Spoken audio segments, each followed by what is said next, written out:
Gəldin həyatıma talisman kimi. Qəlbimə nur saçdın asiman kimi. Gözümdə parladın ulduz ay kimi. Özünə öyrədib bəs nədən getdin? Sənsiz hər anımda soldu baharım. Sənsiz qaranlığa batdı sabahım.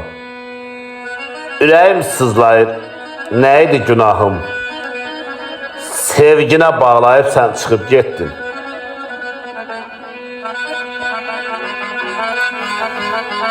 Xatirən qəlbimdə səssiz nəğmədir. Adını çəkdikcə qəlbim göynədi. Sevginin külündə sönüb közərdi. Belə ki sevirdin, bəs nədən getdin?